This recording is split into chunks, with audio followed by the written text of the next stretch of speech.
அதே போல திமுக கூட்டணியில இருந்து நாங்க வெளியேறதுக்கான ஒரு முக்கியமான ஒரு விஷயங்களை முன் வச்சிருந்தார் வேல்முருகன். சொல்ல போனா இன்னும் ஒருபடி ஸ்டாலின் அவர்களே வந்து வேல்முருகன் மீது சட்டமன்ற நடவடிக்கை எடுக்க வேண்டும் என்று சொல்லக்கூடிய அளவுக்கு தான் எங்களுடைய செயல்பாடுகள் திமுக கூட்டணியோட இணக்கப்போக்கு அப்படிதான் இருந்தது.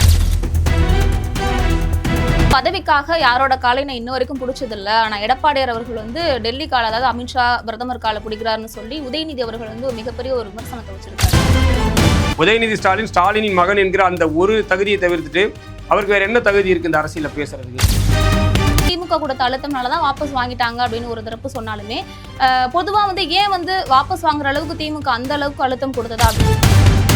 எல்லா கட்சியின் உடைவுக்கு பின்னாடியும் திமுகவுடைய அந்த அரசியல் இருந்துகிட்டே இருக்கும். அதனால திமுக எப்போதுமே ஏதோ சும்மா ஊடகங்கள் மூலமாக வெளிச்சம் தேடிக்கொள்ளக்கூடிய உதயநிதி போன்றவர்கள் பேசுவதற்கு எந்த தகுதியும் கிடையாது.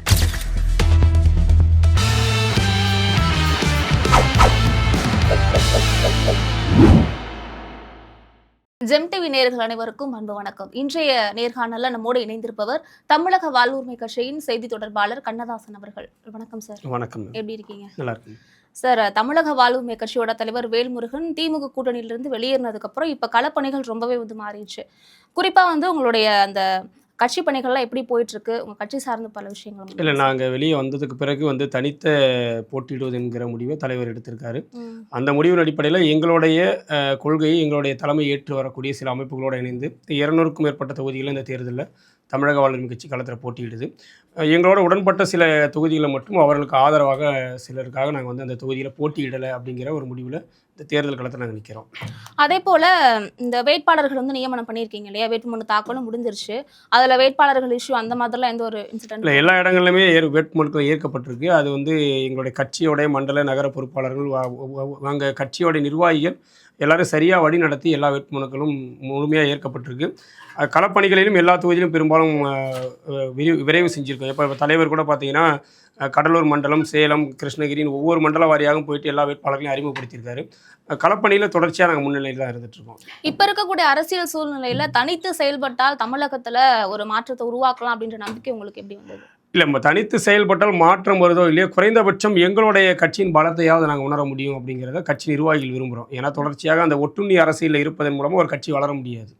இன்னொரு கட்சி இப்போ திமுகவையோ அதிமுகவையோ நம்பி ஒரு கட்சி வளர முடியுமானா முடியாது. அது என்றைக்கும் திமுகவும் அதிமுக வளர்த்து விடாது.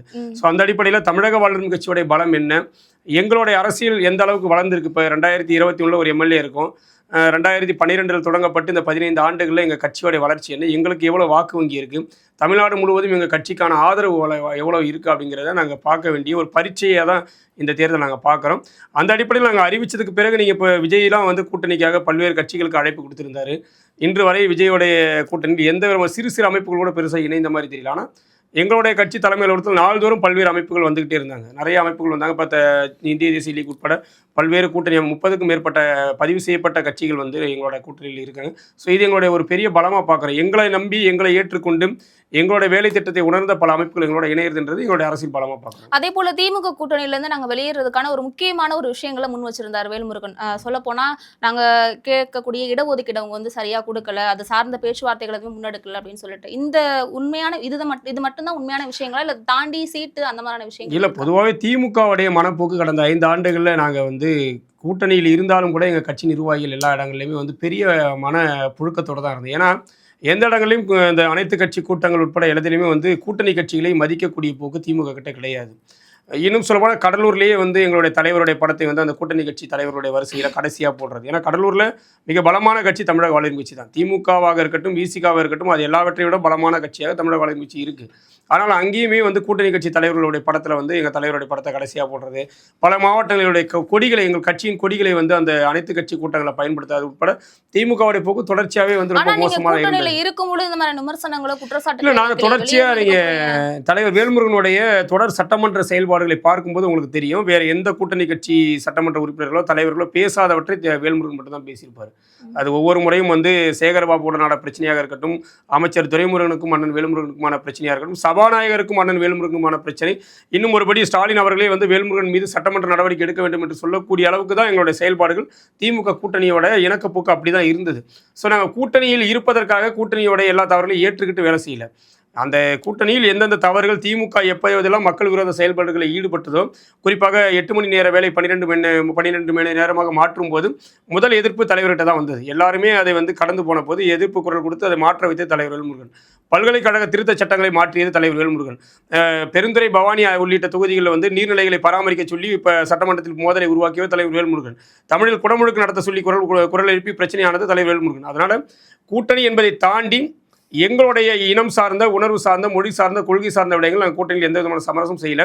எங்களுக்கு மக்கள் ஓட்டு போட்டிருக்காங்க. 5 ஆண்டுகள் அவங்களுக்காக நாங்கள் வந்து சேவை செய்ய வேண்டிய தேவை இருப்பதால் சில இடங்கள்ல அமைதியாக இருந்திருக்கோம். அவ்வளவுதான். அதே போல சௌமியா அன்புமணி போட்டியிடக்கூடிய தொகுதிகளில் வேல்முருகன் அவர்களும் போட்டியிடணும், அதாவது வேல்முருகன் சார்ந்த வேட்பாளர்கள் நிலைநிறுத்தணும் அப்படின்னு சொல்லி திமுக சொன்னதுனால தான் வெளியேறினதா ஒரு தரப்பு தலைவர் வந்து வெளிப்படையாக சொல்லியிருக்கிறாரு. திமுக எப்போதும் இந்த வேலையை செய்யும். ஏன்னா ஒரு தமிழ்நாட்டில் வந்து ஒரு கட்சி வலிமையாகும் போது அதை உடைக்கக்கூடிய வேலையை திமுக தான் செய்யும். பாமக உடைப்பட்டதாக இருக்கட்டும், தேமுதிக உடைப்பட்டதாக. தேமுதிக இப்போது கூட்டணியில் இருந்தாலும் கூட இடையில் வந்து விஜயகாந்த் உயிரோடு இருக்கும்போதே தேமுதிகவை உடைத்து மக்கள் தேமுதிக என்று அவர் வி.சி. சந்திரகுமார் இப்போ கடந்த முறை ஈரோடு கிழக்கு எம்எல்ஏ இருந்தார்.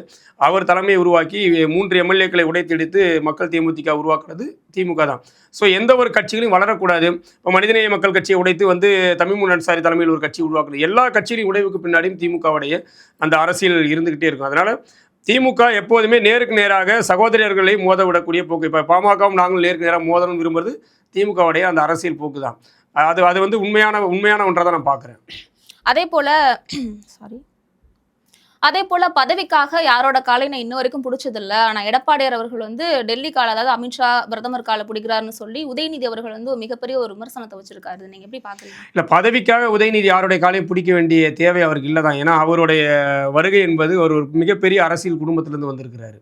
எடப்பாடியை போல கிளை செயலாளராக இருந்து கட்சி கடுமையான காலகட்டத்தில் வேலை செய்து, இன்னும் அதிமுக ஒரு 1989 தேர்தலில் அதிமுக 2ஆக பிளவுபட்டு இரட்டை இலை சின்னம் யாருக்குமே இல்லைங்கிற நிலையில் புறா சின்னத்திலும் சேவல் சின்னத்திலும் போட்டியிட்ட போது கூட கட்சியின் சார்பில் போட்டியிட்டு சட்டமன்ற உறுப்பினராக வெற்றி பெற்றவர் எடப்பாடி அவர்கள்.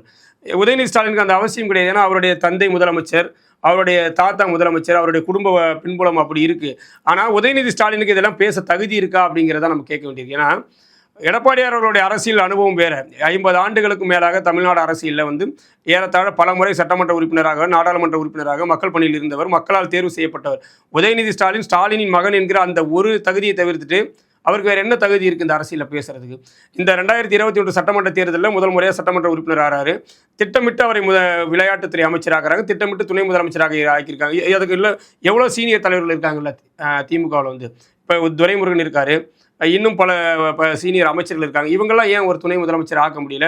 குறிப்பாக நீங்கள் வந்து பட்டியல் சமூகம், சிறுபான்மையின் காவலர்கள் என்று சொல்லக்கூடிய திமுக உங்களுடைய அமைச்சரவையிலோ அல்லது ஒரு முக்கியத்துவம் வாய்ந்த பொறுப்புகளிலோ பட்டியல் சமூகத்தையோ சிறுபான்மை சமூகத்தையோ ஏன் வைக்க முடியல? ஸோ உதயநிதி ஸ்டாலினுக்கு இதை கேட்கறதுக்கான தகுதிக்கான இல்லை. இப்போ எடப்பாடியாரை வந்து எல்லாருமே ஏதோ திடீர்னு வந்துட்டாரு அப்படின்றாங்க. ஜெயலலிதாவுடைய ஆட்சி காலத்திலே ஜெயலலிதா உயிரோடு இருக்கும்போதே அவர்கள் அமைக்கப்பட்ட 4 அணி 5 அணியில் ஒருவராக எடப்பாடியார் இருந்திருக்காரு. இது அரசியல் கவனித்தவர்களுக்கு தெரியும். ஆர் வைத்தியலிங்கம் போல, ஓ பன்னீர்செல்வத்தை போல, KP முனுசாமி போல ஆதிக்கம் மிகுந்த ஒரு நபராக, அதிமுகவின் செல்வாக்கு மிக்க நபராக எடப்பாடியார் இருந்திருக்காரு. இது சும்மா போகிற போக்கில் ஜெயலலிதா சத்துக்கு அப்புறம் எங்கே யாருன்னே தெரியாத எடப்பாடியார் மேலே வந்துட்டார்லாம் இல்லை. எடப்பாடியார் காலங்காலமாக உழைச்சிருக்கிறார். படிப்படியாக அந்த கட்சியில் பல்வேறு பொறுப்புகள் இருந்திருக்கிறாரு. நான் கிளை செயலாளர் தொடங்கி இன்றைக்கு பொதுச் செயலாளர் வரைக்குமான அவருடைய பயணம் என்பது ஒரு பெருசு. உதயநிதி ஸ்டாலின் உள்ளே வரும்போது என்ன பொறுப்பில் வந்தார்? கட்சிக்குள்ளே கிளை செயலாளராக வந்தாரா, இல்லை ஏதாவது ஒரு வார்டு பிரதிநிதியாக வந்தாரா? எடுத்த உடனே மாநில இளைஞர் அணி செயலாளர். அடுத்து வந்து வர தேர்தலில் ஒருவேளை திமுக வெற்றி பெற்றால் முதல்வருக்கான ரேஸில் அவரை கொண்டு வரதுக்கான வேலைகளை தான் திமுக இன்னைக்கு செஞ்சுக்கிட்டு இருக்கு. அப்போ ஒரு உழைப்பாளியை ஏதோ சும்மா ஊடகங்கள் மூலமாக வெளிச்சம் தேடிக்கொள்ளக்கூடிய உதயநிதி போன்றவர்கள் பேசுவதற்கு எந்த தகுதியும் கிடையாது. இப்போ வந்து பார்த்தோம் அப்படின்னா காட்டுமன்னார் தொகுதியில் வந்து திருமாவர்கள் போட்டியிட ஆர்வம் காட்டியிருந்தாரு. அது வந்து திமுக கொடுத்த அழுத்தம்னால தான் வாபஸ் வாங்கிட்டாங்க அப்படின்னு ஒரு தரப்பு சொன்னாலுமே, பொதுவாக வந்து ஏன் வந்து வாபஸ் வாங்குற அளவுக்கு திமுக அந்த அளவுக்கு அழுத்தம் கொடுத்ததா அப்படின்ற ஒரு கேள்வி இந்த இடத்துல இருக்கு. இல்லை, திருமாவர்கள் வந்து 25 ஆண்டுகளுக்கு மேலாக அரசியல் அனுபவம் பெற்ற ஒரு அறிவார்ந்த அரசியல் தலைமை. அவருடைய இத்தனை ஆண்டுகால பயணங்களில் இந்த தேர்தலை போல அவர் எந்த தேர்தலும் தடுமாறியது கிடையாது. ஏன்னா இந்த தேர்தலில் வந்து அவர் தொகுதி பங்கீடின் போதே மிகப்பெரிய ஒரு புறக்கணிப்புக்கு உள்ளாக்கப்பட்டார்.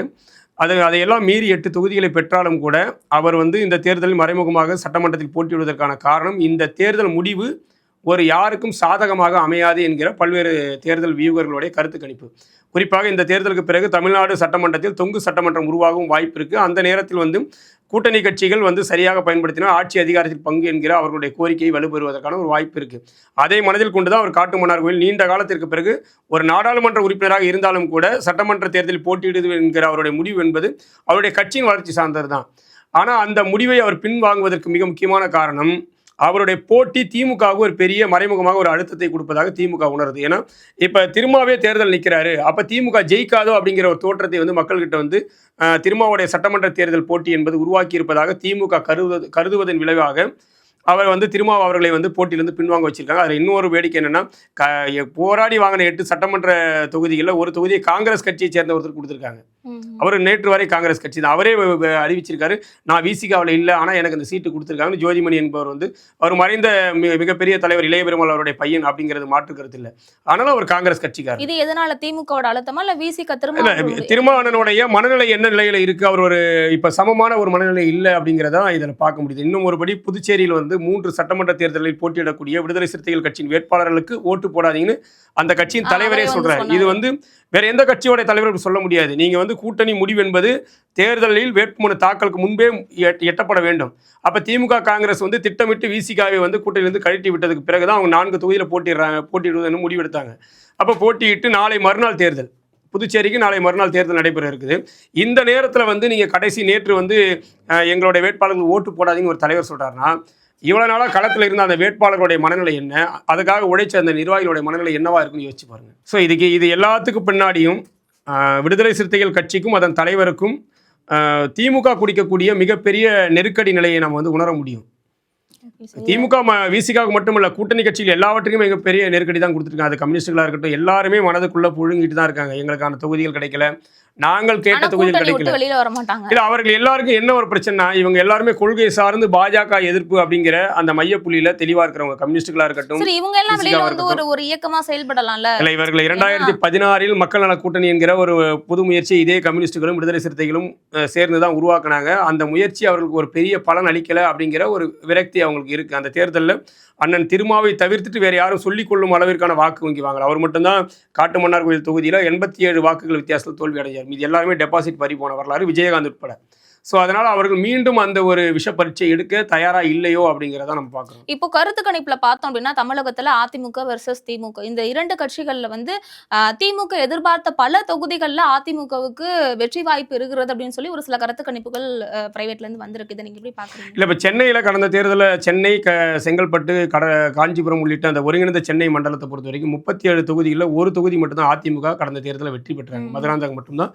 மீதி 36 தொகுதியிலும் போன முறை ஒரே அடியாக திமுக வெற்றி பெற்றிருந்தது. ஆனா இந்த முறை வந்து சென்னையில் பெரும்பாலான தொகுதிகளில் வந்து அதிமுக வெல்வதற்கான வாய்ப்பு. இப்ப அமைச்சர் ஜெயக்குமார் உள்ளிட்ட பல்வேறு சீனியர் அமைச்சர்கள் போன தேர்தலில் 10 ஆண்டு காலமாக ஆட்சியில் அதிமுக இருந்ததன் விளைவாக மக்கள் ஒரு மாற்றத்தின் அடிப்படையில் தோற்கடிச்சிருந்தாங்க. இந்த முறை சென்னையில் இருக்கக்கூடிய மிகப்பெரிய பிரச்சனைகள், துப்புரவு தொழிலாளர் பிரச்சனையாக இருக்கட்டும், இன்னும் இருக்கக்கூடிய செவிலியர் பிரச்சனையாக இருக்கட்டும், எல்லா பிரச்சனைகளும் திமுக தோல்வி அடைஞ்சிருக்கு.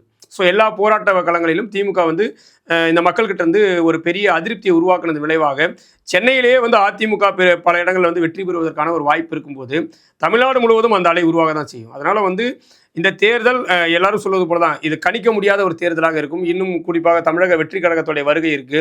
இப்போ பல்வேறு இந்த தேர்தல் 5 முனை 6 முனை போட்டியாக மாறி இருக்கு. ஒரு பக்கம் 4 முனை வலிமையாக சொன்னாலும் ராமதாஸ் சசிகலா தலைமையிலான ஒரு அணி இருக்கு. அது வந்து தமிழகத்தில் தாக்கத்தை ஏற்படுத்தும். நம்ம குறைந்தபட்சம் 1 விழுக்காடு வாக்கு வாங்கட்டும். இந்த தேர்தலோட வெற்றி தோல்வியே 1 விழுக்காடு 2 விழுக்காடு வாக்கு வித்தியாசத்தில் தான் திமுக வரும். நீங்க வந்து கடந்த முறை போல 50,000 வாக்குகள் 60,000 வாக்குகள்லாம் யாரும் ஜெயிக்க முடியாது.